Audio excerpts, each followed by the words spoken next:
안녕하십니까. 세상 읽어주는 남자 이상훈입니다. 오늘은 외부 판매가 안 되는 칩의 득세가 파운드리 경쟁의 새 변수로 등장한다는 주제로 한 말씀 드리겠습니다.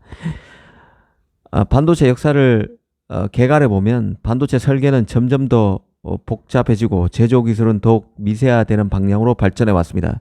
이에 따라 반도체 투자비도 눈덩이처럼 불어났고 모든 가정을 한 업체 또는 한 나라가 책임지는 것은 사실상 불가능해졌죠. 이렇게 되면서 그 IDM, 종합반도체업체라고 하죠. 이 IDM 일변도였던 반도체의 그 비즈니스 형태도 자연스럽게 팹리스, 파운드리, 후공정 전문업체 등으로 세분화되어 왔습니다. 또한 그 장비와 소재, EDA, IP 등 관련 분야 전문 기업들이 본격적으로 등장했습니다. 이것에 따라서 미국의 반도체 전략도 변화했죠.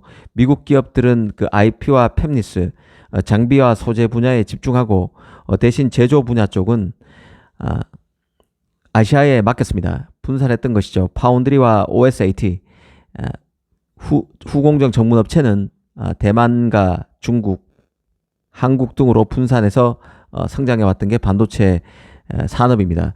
이 한국은 특히 그 메모리 분야에서 일본의 빈자리를 빠르게 대체해갔고 대만은 장중모 지하래 미국 팹리스 기업들의 생산 기지로 성장했습니다.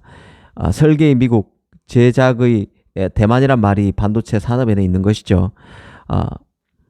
그랬던 이런 반도체 산업이 이런 형태로 지난 한 3, 40년간 글로벌 분업화 모델을 기반으로 작동해 왔는데요. 중국의 시진핑 체제가 들어서면서 이런 분업 체제는 산산조각이 나게 됩니다.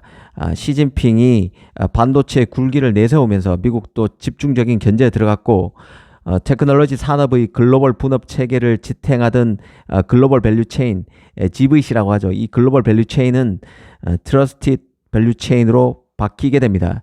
그러니까 중국을 배제한 새로운 밸류체인이 만들어지고 있는 것이죠. 이 반도체가 사용되는 응용초가 확대되면서 컴퓨팅 중심으로 형성된 IDM 모델의 비중은 감소되고 있는 반면에 팹리스 파운드리 모델은 그 비중이 점점 높아지고 있다고 이해하시면 쉬울 것 같습니다. 이 반도체 전체 매출에서 팹리스가 차지하는 비중도 2000년에는 8% 수준에 불과했지만 지금은 거의 40%가 다 되고 있는 상황입니다. 그만큼 반도체 설계 비중이 커졌습니다. 주목해야 하는 점은 팹리스 역할을 하는 기업들의 범위가 급격히 확산되고 있다는 점에 있습니다. 이 TSMC의 최대 고객을 살펴봐도 이런 것들은 드러나는데요. 당장 넘버원 고객이라는 애플만 해도 전통적 의미의 팹리스는 아닙니다. 전통적 의미의 팹리스라고 하면 이 퀄컴이나 브로드컴, 엔비디아, AMD, 마벨 같은 기업들이죠. 하지만 애플 같은 경우는 본업이 반도체가 아닙니다. 마이크로소프트, 알파벳, 아마존, 테슬라 같은 그런 기업도 마찬가지죠. 이런 기업들이 파운드리에서 차지하는 비중이 점점 높아지고 있다는 뜻은 외부 판매가 안 되는 칩의 물량이 파운드리에서 점점 커진다는 뜻과도 같습니다. 퀄컴 같은 칩이야 중국 스마트폰에도 팔고 또 한국 갤럭시 폰에도 들어가는 AP입니다. 하지만 애플 같은 칩은 애플 A는 애플에만 사용되는 칩이죠. 마이크로소프트도 자신의 서버에 특화된 칩을 주문해서 쓰고 있습니다. 외부 판매는 안 하는 것이죠. 이런 것들을 염두에 둘 필요가 있습니다. 이 사실 자체 칩을 만드는 업체들은 보통 데이터 센터를 보유하는 업체들로 봐도 무방한데요. 이 데이터 센터를 보유하는 업체들은 자신의 데이터 센터에 들어갈 칩을 결국 스스로 설계할 수밖에 없는 상황입니다. 자신이 갖고 있는 데이터를 더 잘 활용하려면 자신의 시스템을 제일 잘 아는 해당 기업이 스스로가 팹리스의 설계를 맡기지 않고 직접 칩 설계에 뛰어들 수밖에 없습니다.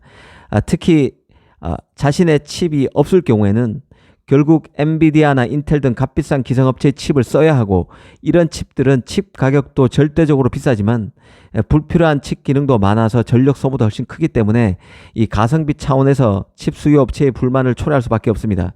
얼마 전 구글도 클라우드 넥스트 2024 행사를 통해서 자신의 서버 CPU인 엑시온을 개발 완료했음을 밝혔는데요.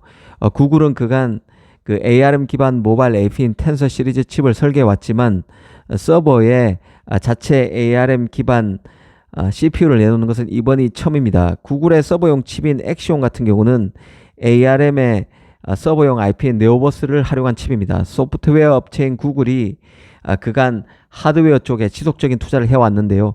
이번 엑시온 칩 출시로 하드웨어 분야에서 이정표를 세운 것으로 볼 수 있습니다. 구글은 엑시온을 공개하면서 기존 서버 PC용 주류 CPU인 X86 계열 인텔 칩과 비교를 했었는데요. 인텔의 서버용 CPU인 젠보다 최대 50% 빠르고 에너지 효율도 50% 낮다고 주장했었습니다. 구글은 이미 그 구글 어스나 유튜브 광고 등의 엑시온을 사용 중인데 차후에 엑시온 기반 클라우드를 구글의 기업에도 제공할 계획이 있는 것으로 알려져 있는 상태입니다. 여기서 생각해 볼 게 이 칩 구글의 서버 칩인 엑시온을 TSMC가 맡을까 삼성이 맡을까 하는 점인데요.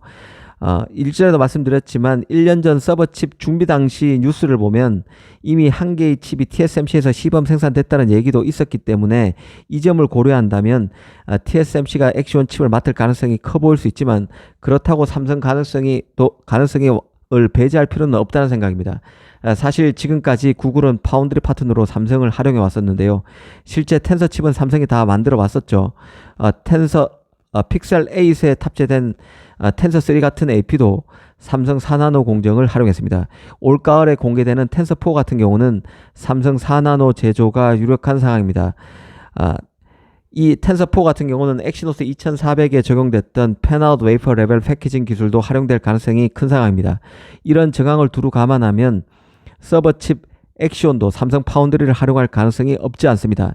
다만 픽셀폰에 들어갈 텐서 칩 같은 경우도 구글이 삼성이 아니라 TSMC에 맡기려다가 TSMC가 너무 비싼 제조 단가를 부르는 바람에 삼성으로 다시 왔다는 얘기가 나오고 있는 상황입니다.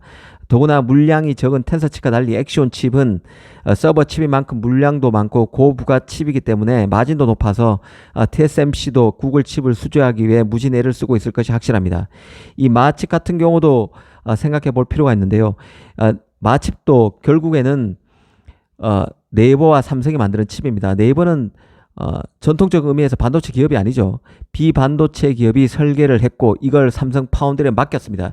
삼성 파운드리 입장에서는 외부 팹리스 삼성 자체 칩 물량 이외에 팹리스 물량이 많지 않은 상황이기 때문에 사실은 외부 판매가 안 되는 현재로서는 외부 판매가 생각이 없는 그런 마칩을 수주했다는 뜻이고 이것은 이번 주제인 외부 판매가 안 되는 칩의 파운드리에서 비중이 커진다는 의미와도 맥이 닿는 얘기죠. 이 마칩이 실제 나와서 성공적인 데뷔를 하게 된다면 많은 얘기거리가 나올 것입니다. 이 마칩 설계의 혈안인 빅테크 입장에서는 칩 구매 문의가 나올 수도 있습니다. 네이버와 삼성은 앞서 말씀드린 대로 판매 계획이 없다는 입장이지만 조건에 맞으면 판매도 열릴 가능성이 있다고 봅니다.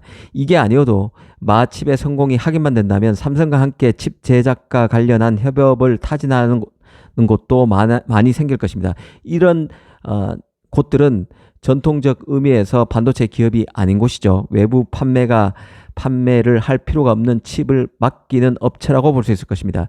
이 투자가 급격히 커지고 있는 칩의 세계에서 가성비의 중요성, 효율의 중요성이 점점 부각되고 있고 이런 트렌드는 파운드리 경쟁에서도 변수로 작용할 수 있다는 판단입니다.